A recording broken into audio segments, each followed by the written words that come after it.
Good evening, everyone. Hope everyone's in the best of their health. Um, yes, my love for technology is something which I have been tinkering around for quite some time, and for academic knowledge, also I keep learning about it, not only for on the professional front, but also from the academic interest point of view. So today, basically, it's going to be mostly, you know interactive session, if you may, where we are going to discuss and deliberate around certain points, certain texts, and things like that, which influence our lives. So, without much ado, I will start my presentation.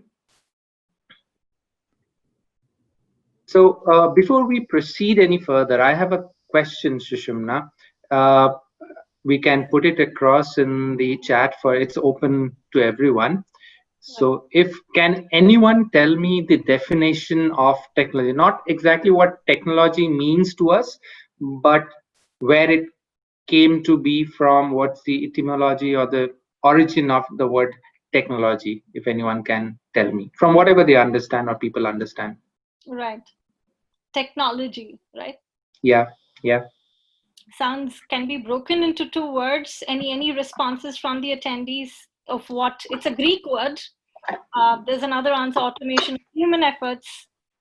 Uh, so, in any other breakdown, audience, that you think that the word or the origin of the word technology is?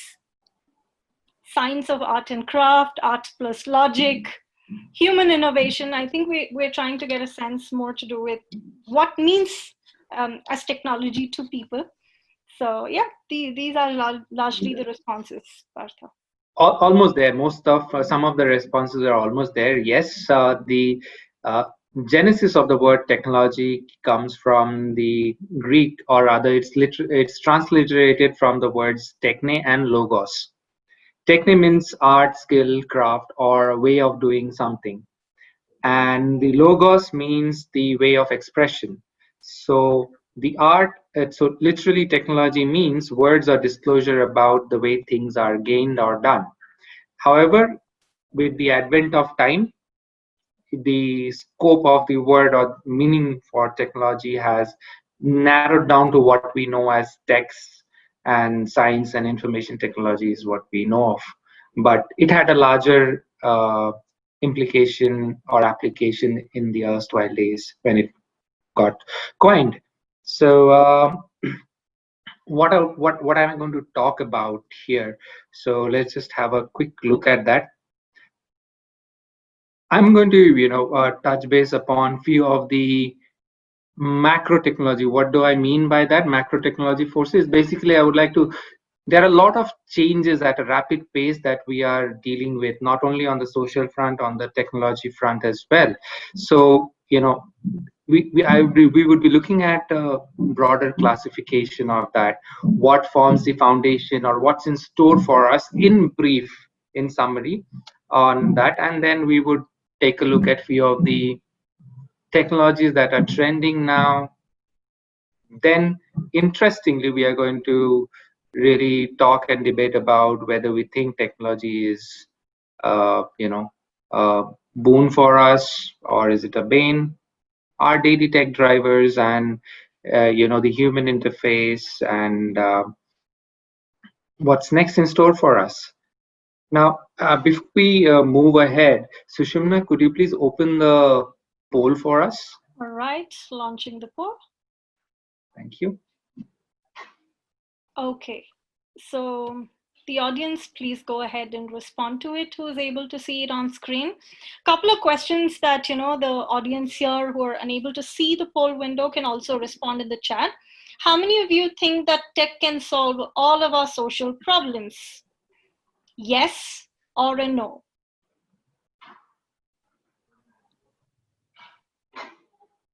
How many of you think that tech can solve all of our social problems? Yes or a no? Moving ahead. The next question, how many of you think that maybe technology isn't the answer, and that we as a society need to improve our social system? Yes or a no? Maybe technology isn't the answer, and that we as a society need to improve our social systems. Yes or a no?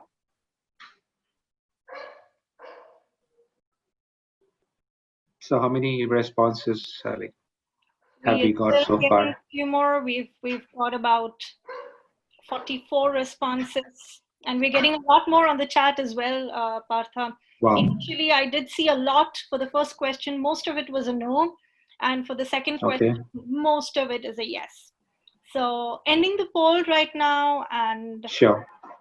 let me share the results on the screen. Mm-hmm. Is everyone able to see it? Are you able to see it, Partha? Let me just go Yeah, back. I we can have see to toggle Sushumna. back. All right, wonderful. So we see tech can solve all our problems. No, which is at a 70%, and pretty much in line with what we saw in the chat. And maybe technology isn't the answer. Society needs to improve our social system. Yes, I think that's a huge 86%. I think pretty Wow. much in line with what it was on chat as well. So it swayed quite a lot towards our own societal changes that we may be looking at. But yes, uh, in all honesty, both the options are true. They are equally poised. Technology is something what we as the human race wanted to be and wanted to use for. So, you know, with all the technology and the science that is available at our disposal, we literally can solve all the social problems across the world below 10 years, south of 10 years. However, if not put to use in the right manner, it can really cause havoc. So let's just look into what should be the ideal foundation of the technological changes that we are looking at. So obviously everything has a capitalist view. So without any revenue or monetization around it, nothing's going to happen. So the business of technology is definitely going to soar, but then that also entails a lot of risk involved, like cyber, regulatory, ethics and compliance. Now, all these things, they need to be in place for us to have a proper foundation where the technology can bring in some societal benefit. In all completeness, it's going to help the human race move ahead and surge ahead, right? And obviously, the core of the business, how it is conducted, will also need to go through certain changes. The very core essence of it needs to go through certain changes. Now, I have kind of bifurcated the technologies into two broader parts, one being the enablers, which are enabling us to do what we do today, maybe our personal lives or our professional lives, and then things that are going to disrupt what's coming or what is already there, which is already disrupted, and what's in store for us. So I have a small question for the audience. You can just simply ping in the chat, and Sushumna, if you could let me know the responses.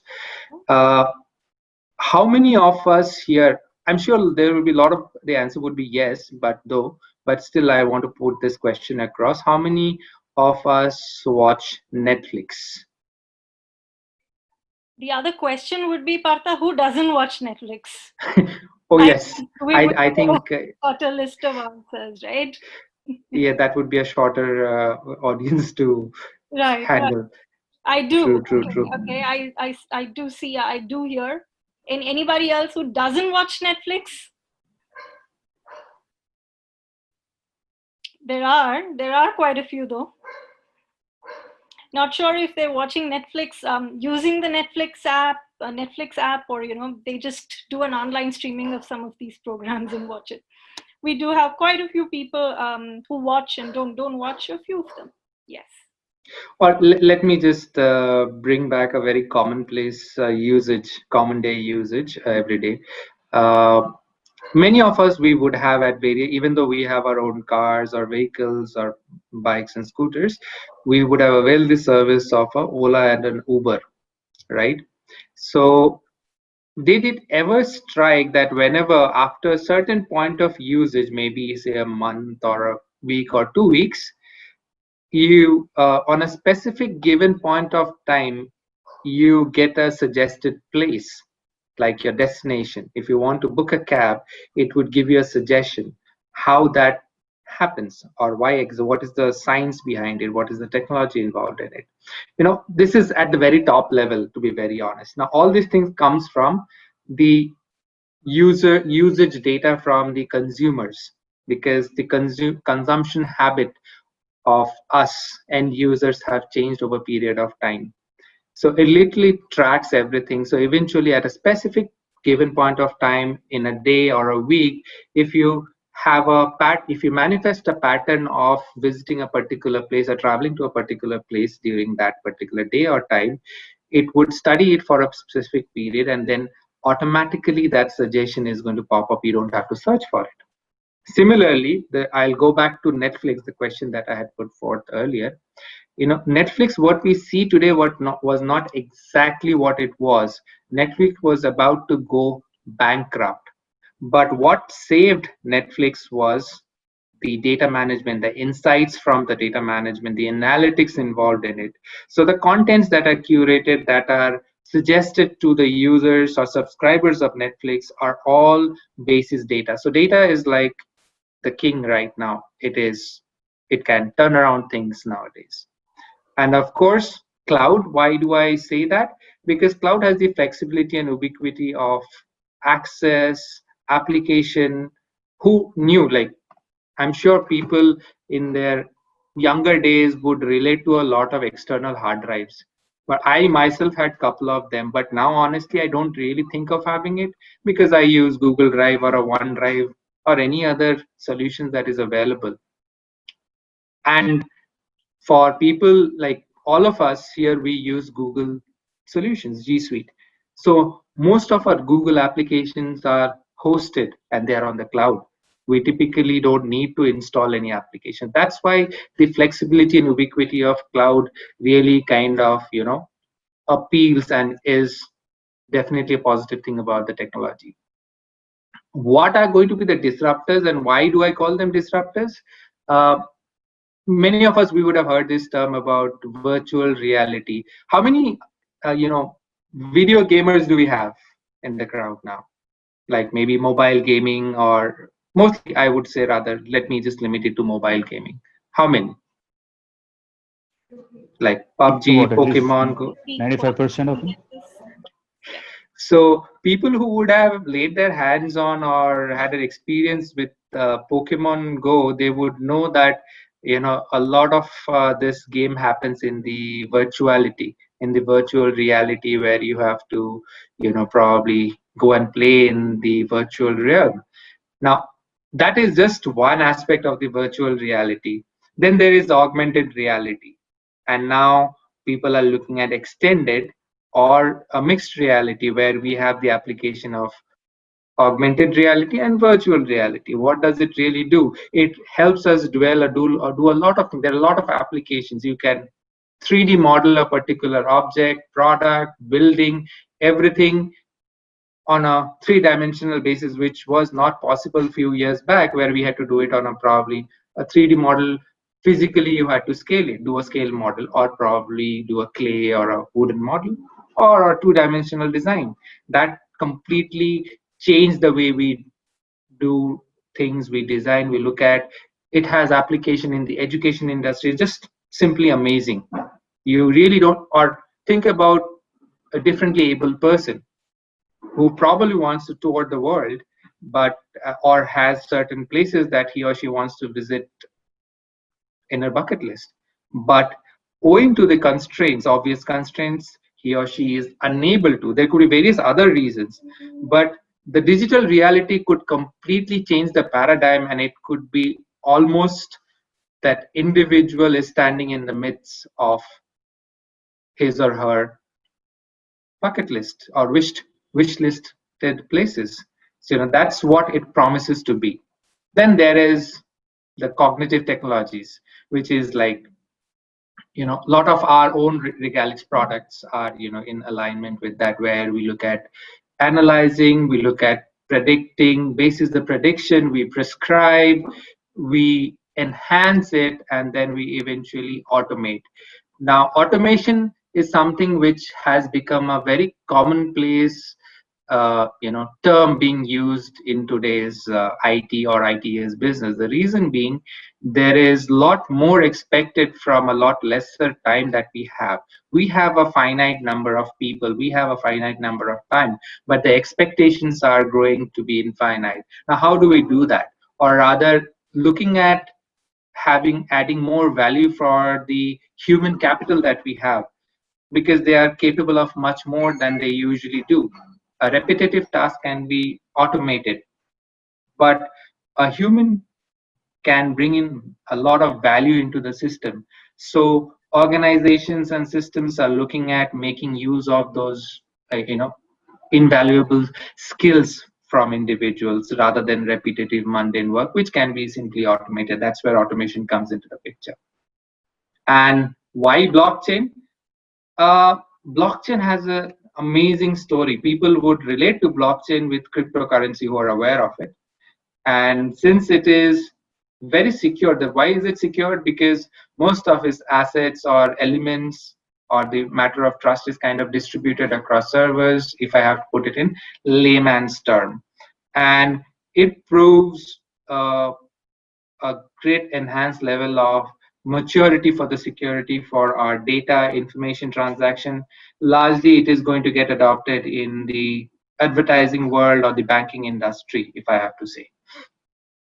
And I'm sorry, Sushumna, there is a bit of a glitch in the system, so I'm not able to view the chat. If you could, if there is any question or anywhere you want me to stop and stuff, if you could kindly help me with that.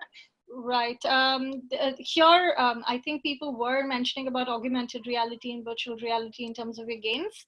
What is blockchain in a nutshell is a question for you, Partha. Okay. So blockchain is a technology where currently, if we look at, if I have to put it, like we use Gmail or we use Google AdWords or our banking systems. So in our current, when you open your mobile banking or internet banking application, be it on a browser or on your phone, it goes through a local security on the device you are operating out of. It could be your laptop, desktop, or your mobile device. At the same time, there is another layer of security which is there in a specific server of the bank, or maybe a cluster of servers. But what blockchain does, it uses something called as a distributed technology. It is not, it is like a register. There is something called, they use a term called hyperledger. Hyperledger is nothing but like a book where you have entries of a particular, it's like a puzzle, if I have to put it, jigsaw puzzle, if I have to put it simply. And all the pieces are scattered around the system. So only when a specific piece connects with the respective puzzle piece is the entire chain going to be complete, and that's when your transaction is going to get, or transaction is going to mature. So since it is a distributed technology, it is very difficult to hack or break at this point of time. And it has found its application in immigration services, banking industries, and in fact, as far as I've learned, Google is also testing it on the ad platforms. It has acquired a European company who work with blockchain. So the applications are manifold, to be very honest, because of the security perspective. Because currently, the endpoint security that is used in most of the systems can, at certain point of time, be probably broken. But blockchain is still at this point of time invincible, stands invincible. Okay, so what does the future hold for us? I'm just going to, go ahead and move on to, or rather, a small brief. It's the ambient experience that you're going to have when you're using or buying any product or services. Uh, the intelligence or the artificial intelligence used to bring solutions for us, bring about changes within the system, the way we work. It's going to increase or enhance exponentially. One of my friend recently, while I was discussing about the subject, brought in an interesting topic of emotional quotient. And trust me and believe me when I say that there are bodies, scientific bodies and organizations applying and testing emotional intelligence within, along with artificial intelligence, because that is one thing which is currently lacking. They are doing that, and to do that, to support all these aggressive and fast-paced galloping changes, you need the computing prowess, and that void is being currently filled by quantum computing. Quantum computing is, I am not a master of it, but as far whatever little I know of quantum computing, it is probably 100,000 times more than what a supercomputer can do, or even more. I can't imagine the scale. And it's not yet scalable. That's why we don't see too much of that tech as on date. But very in near future, we're going to see that. Let me just show some use cases of the technologies that I've spoken about.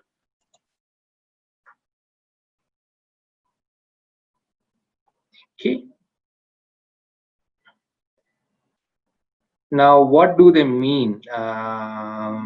Let's look at that. Okay, we look at the trending technologies which are there available with us. We use it on a day-to-day life, or we might come across or experience them in the near future. We have mixed reality, like as I said, in the gaming. Then autonomous driving is being tested. Medical technologies, artificial intelligence product like this robot by Hanson Robotics, they call it Sophia, or this 3D printed eye.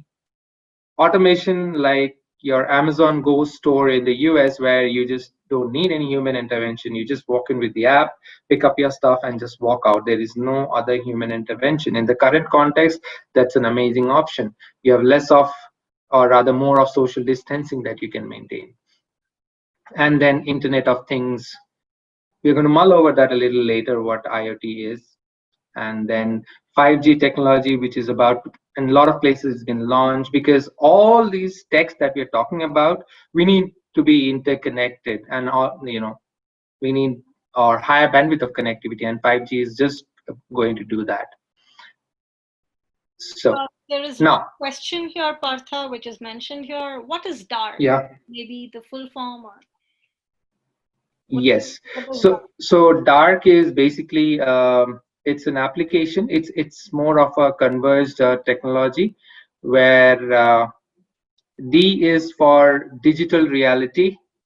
D is for digital reality, and A is for artificial intelligence, and E stands for enhanced reality or extended reality, and Q stands for quantum computing.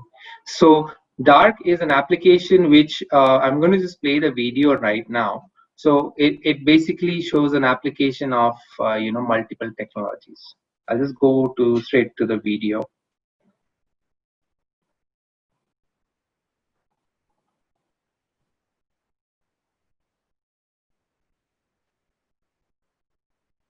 Is the video on full screen? I hope. Is it audible? Yes. It's not audible. You'll have to. I don't know what's wrong. Martha, when you share, you have to say enable computer audio. I think maybe you just need to. Okay. When you click on share screen, you'll have the option. Okay, let me just go back.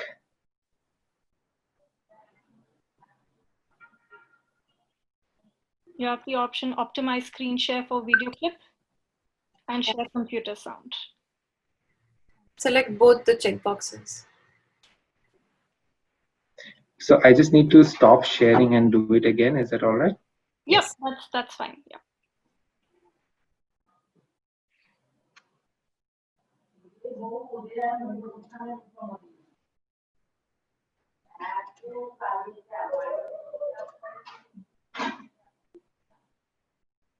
Just when you click on the share screen icon, you'll find the option.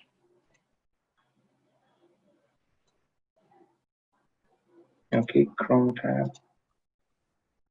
It just gives me. At the bottom, you'll see share computer sound. These are just at the bottom. Okay. Share computer sound, optimize screen share for video clip. Okay, because I guess I'm using a plugin. I don't have all the options. I just have share screen. I have an option for. Okay, let me just do the tab.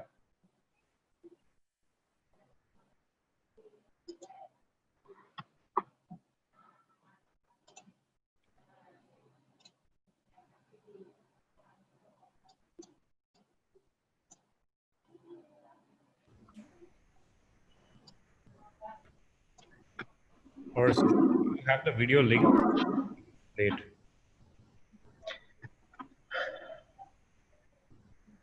Okay.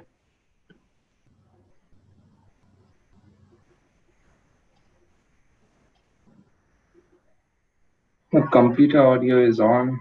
I'm not sure. Okay, let me try this. See, this is technology, Partha. You can share the link with Sushumna maybe, and she can share that her screen and run it. I'll just do that. I think that's a better idea.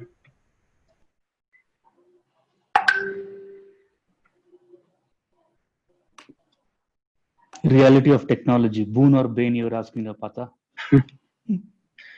Correct.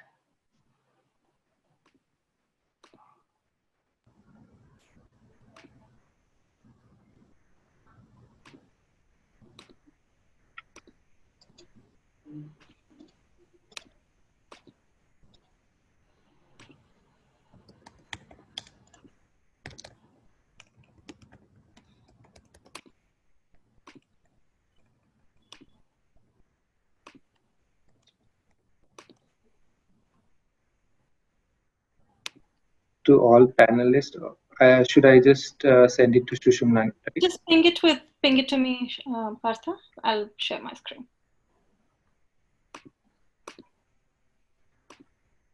I pinged you on Hangout, Sushumna. Just got it. Let me open it.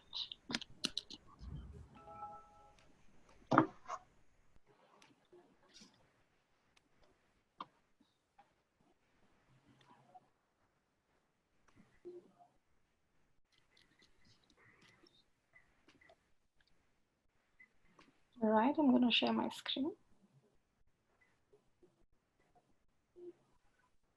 Would you like to master Excel charts and graphs and take your data viz skills to the next level? I'm Chris.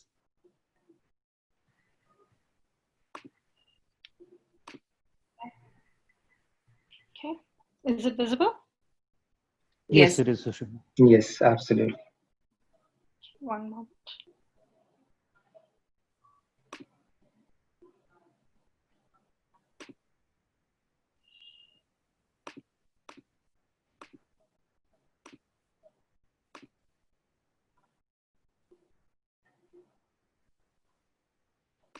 Dutton, and I've helped hundreds.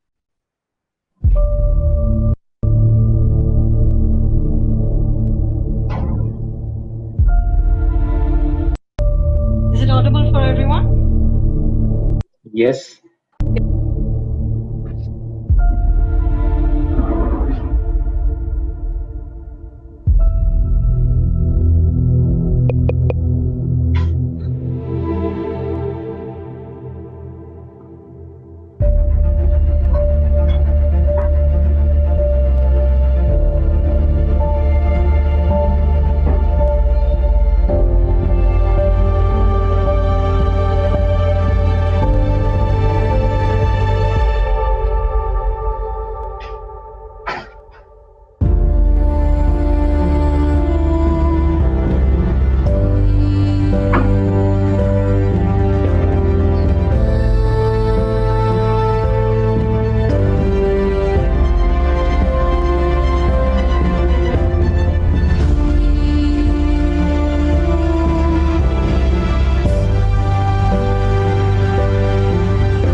Yeah, Sushumna, that's about it.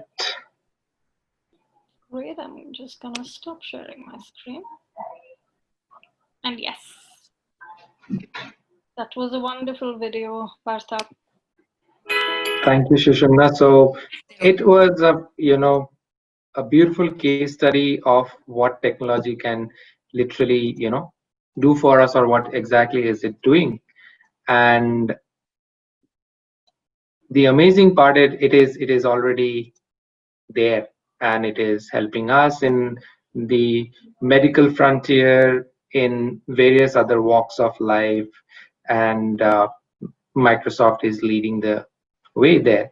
And then we have this, which at any point of time anyone can look at it, how dark or quantum computing and prosthetics or exoskeletal suits are being engineered and mastered for augmenting human strength, specifically for the application in various armies, but also for people with various disabilities, so that they can probably lead a normal life and look forward to that, which was partially, or people were in pursuit of that for quite some time, but it almost seems to be maturing or realizing now. Right. Just a quick time check, Partha. We're about 5 minutes. We have another 5 minutes in hand. Okay, so I have a question for the audience. Would you think that technology is a boon or a bane? Boon or a bane? Yeah. What is your responses? Let's get to hear from people who are there. Mm-hmm. What is it for you, Partha? How has it been for you so far? So for me, I'm a technology optimist, Sushumna, to be very honest. I look at technology as a plant, or a tree that when we sow a seed, if we nurture it in the right way, it's going to give us the right fruit that we intend out of it. Right. So technology is exactly like the same. So if we use it in the right light with the right ethics, because the way technology is advancing, it needs a lot of ethics, lot of societal benefit, Right. and a lot of responsibility coming from consumers as well, because our consumption habit is changing. Just a simple question to Sushumna or all the panelists. Just a response here. We've got a lot of boon, Partha. Depends, Okay. hard to tell, depends how you use it, depends on the mind behind the user. It's like a plant. So it's kind of boon largely, and depending on how people plan to put it to use. Yeah, that's Okay. So let me show this example. So I when we are talking about technology, all the responses are correct. Nothing can be negated, to be very honest. It's absolutely how you want to do it. And we before I show some examples around it, I just wanted to ask, can anyone vaguely, or on a ballpark estimate, tell me with the very initial text that we probably came across in our childhood days, not about the current generation, our times, was the mobile phone, the cellular technology. Uh, and how long did the cellular technology take to reach 50 million subscribers or users? How many years? Yeah, any guesses around that? 50 million subscribers. I see responses. 50. Years, 1 year, less than a decade. 10 years.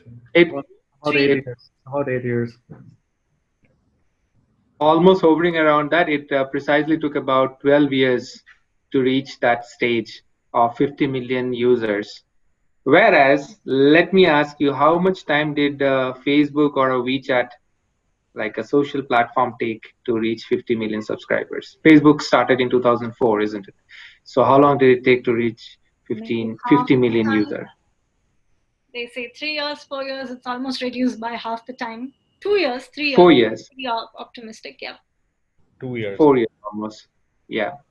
And can you guess how much time did Pokemon Go or this mobile game took to reach 50 million subscribers? Any guesses? I see 1 month, few weeks, 6 months, 2 months. Lot of responses from 1 month to weeks. 19 days.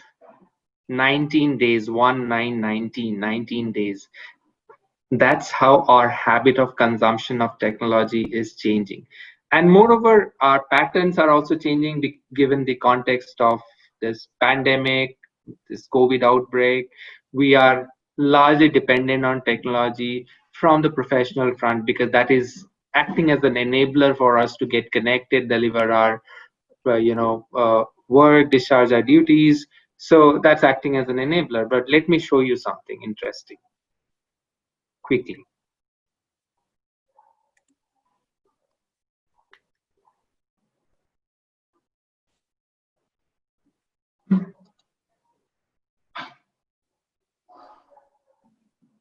I'm sorry, my slide is playing up. Okay. Does anyone have an idea what this is? Now, I had to mask certain words used here. Any responses, Sushumna, from the crowd? Nothing as yet. Okay, I will not wait much because let me just describe this. So Tay was a tweet bot and a machine learning experiment by Microsoft. And Microsoft's whole intention was to help it learn, the algorithms would learn from the fun or informal interaction or engagement with people or users in Twitter. And then eventually the application would be for a much larger cause. But what you see here is what Tay learned within 24 hours. Wow. Racist comments, calling for race wars, hugely insensitive statements, all this thing in just under 24 hours. Can you imagine what an artificial intelligence can do? Now, it doesn't stop here.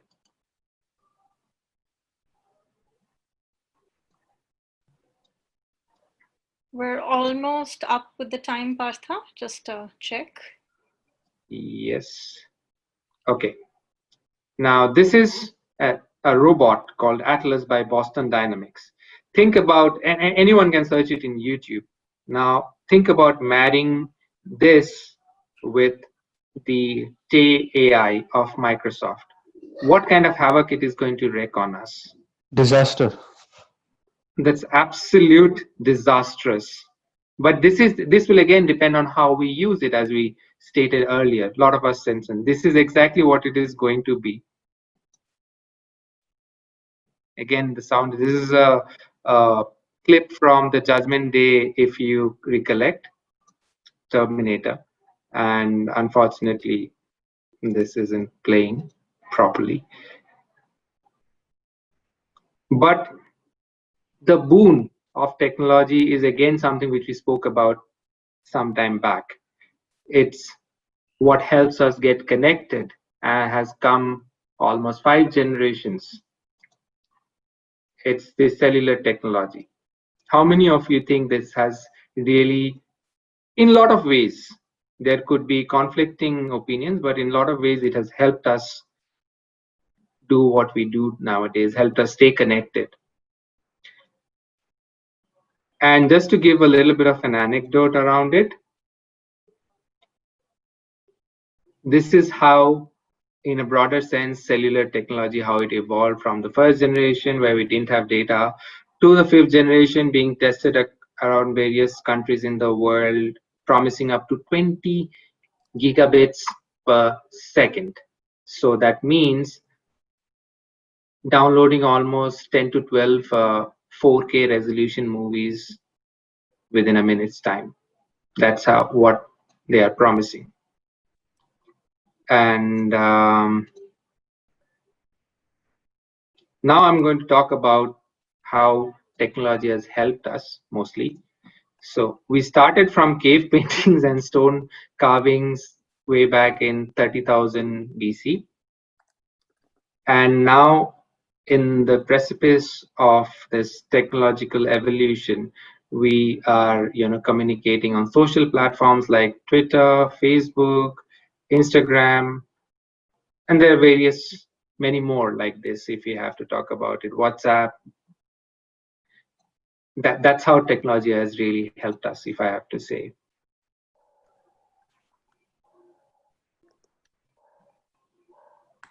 My last question to the audience, can anyone tell me who this person is? This person is associated with IBM. Can anyone tell me who this person was? I'm just going to wait for a few seconds. Checking here, waiting for responses. You could burst the bubble, Partha, probably. Let you answer it. He is Feng Xiangshu, who programmed the Deep Blue computer for the chess moves. Now, this should be an obvious response from people. Who is this gentleman in the brownish beige suit? Gary Kasparov. Absolutely spot on. This was the year 1996 when the Deep Blue supercomputer defeated Gary Kasparov in a chess championship. Now, the other one.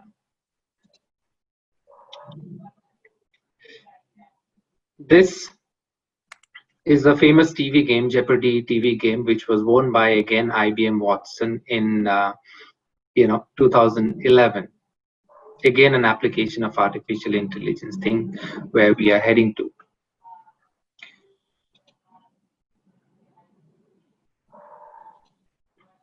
In 2015, Google's DeepMind taught itself to play all the 49 Atari classic games, right from Pac-Man to car racing. That's how artificial intelligence is evolving, and the prowess of it is right here. The gentleman on the right side, sitting on the chair, is Lee Sedol, who is the world champion for the Chinese strategy board game called Go. Now, a module of the DeepMind called AlphaGo defeated Lee Sedol the same year in the chessboard game. And just to give you a comparison of Go or the complication, there are infinite complexities when you compare it with chess. That's where we are heading to when it comes to artificial intelligence.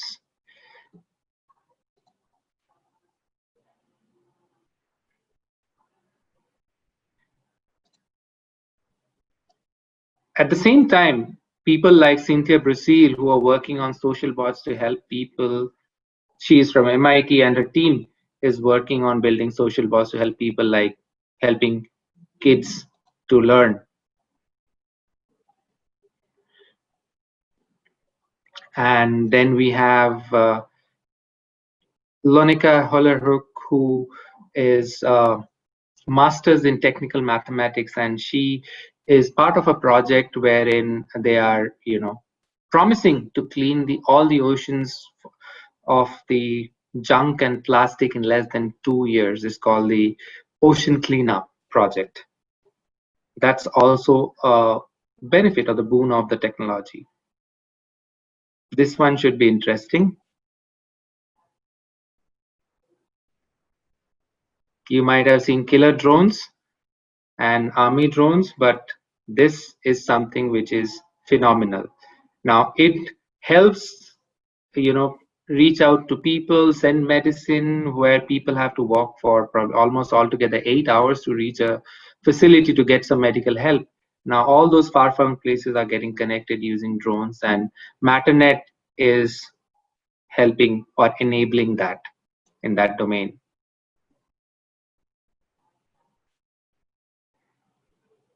And this is again an extension of the video that we saw about Microsoft HoloLens. This is exactly the application where HoloLens 2 along with Microsoft Dynamics 365 enables people collaborate and work remotely, basically.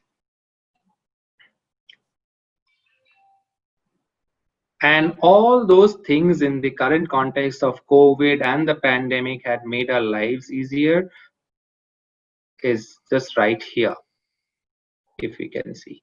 So I'm sure most of us are dependent on all these platforms, maybe hyperlocal logistics, over-the-air platforms like Netflix, Prime, digital payments, e-commerce platforms, aggregation services, food, grocery, everything's online right now. So my next question, a quick one, maybe we'll give it few seconds here. What are your daily tech drivers apart from all these platforms? If I have to ask from the gadget perspective, what are the smart gadgets that you use? It could be anything. Smart AC, smart washing machine, smart geysers. Lights.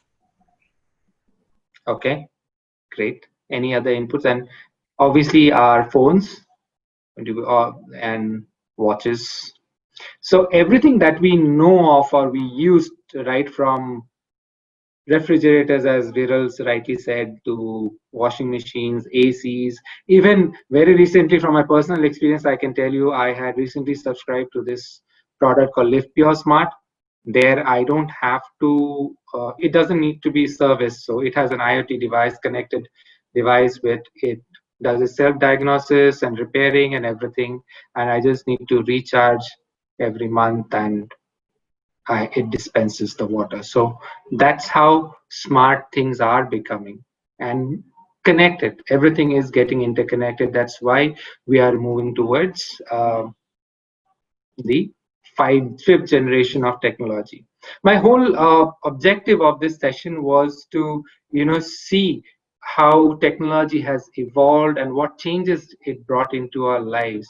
But one thing which is very critical for us to understand at this point of time is, along with knowledge and this technology, we also need to grow more responsible, use it responsibly, learn about it, be you know knowledgeable about it. It should not be, I'm not saying we need to be the experts, but even as the consumers, we need to understand the technology and use it responsibly.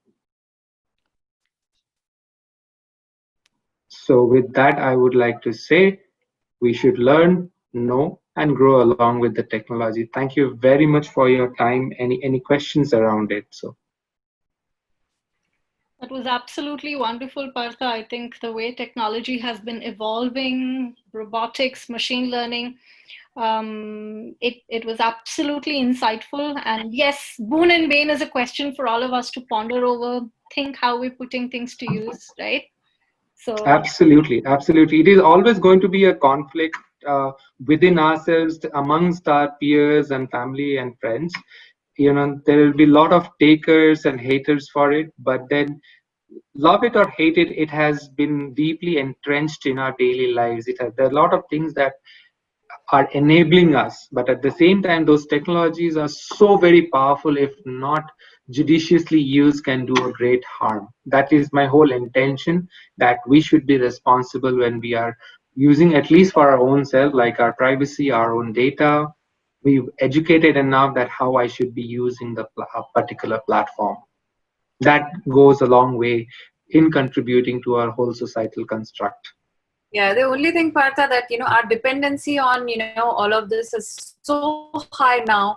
We just don't know how to live without it. If something happens one fine day, we just don't know how to manage life. Yeah, we do fluster. We do end up panicking and we fluster with the situation. But in a recent study, it was proven that kids nowadays are growing up with this text, but that is kind of curbing their uh, creative thinking ability, where it is one of the most essential skill sets that we are trying to look at for people or peers or companies who are trying to work at solution. But that is getting curbed. For everything you have a Google, for everything you have an Amazon. It's become an age of instant gratification. But we want technology to act as an enabler and disruptor in the right sense, not to curb down on the competencies and the potential we people have as human beings, isn't it? Absolutely. In essence of it. Absolutely. I think there is already one more demand, Partha, is on personal data privacy. Maybe your next session. It was very, very informative. I think everybody loved it, Partha. Great show. Good show, Partha. Thank you so much. interesting thought process. I just shared a YouTube video for you guys to go through. It's essentially saying that how humans may get converted into humanoids Yes. in a couple of decades if we let data rule as against our own emotions and our own instincts. So, I mean, guys, just go through it at leisure. It's a pretty interesting take on the subject of technology, how it's evolving from a human perspective. Yeah. So I'm going to share, thank you, Babla, for bringing this up. I'm going to share all the curated video links on the Coffee Lounge. So I would urge everyone to go through that. I think that's going to, add to whatever I shared, whatever little I know of, whatever I love and hate about technology. But then those are a lot more insightful videos. In your leisure time, you can go through it. Absolutely. Absolutely. Thank you, Partha. Good. Thanks for the session. Thank you, everybody. Thank you so much, everyone. Thank you, Partha. Thank you. Thanks, Partha. Nice one. Yeah. Fantastic Bye. session. Sushumna, there is a question there. Yeah, I'll probably share it with Partha. Yes. As the ML algorithms need data inputs for them to work efficiently, do you think data privacy is at risk? As we need a huge amount of data, that's diverse data. No, data is definitely required. Without data or the data model that would be designed or scrubbed by the data scientist, without that input, machine learning or an artificial intelligence is not going to work. It is again how we classify information, what should go, what should not go. That depends upon the prudence of, again, artificial intelligence or machine learning is developed and designed by us. So we need to use our prejudice or some positive bias, what should go out to the machine, because tweetbot was a classic example what an artificial intelligence can do, really.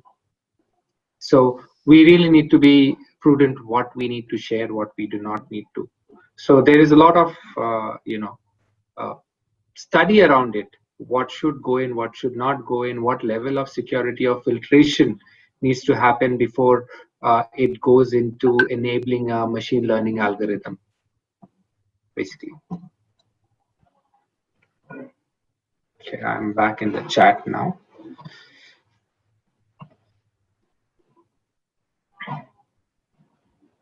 That was the only question we had, Partha. I think that's about it. Okay. If any other questions, please feel free to reach out to Partha, or maybe you can write to ThinkX as well, the ID. And any questions, we'll probably share it with Partha to respond, or you can connect with him. I would be happy to clarify. Thank you so much for being a wonderful audience. Thank you to all the panelists. Thank you. Thank you. Thank you, Partha. So much, Partha. It was very informative. Bye-bye.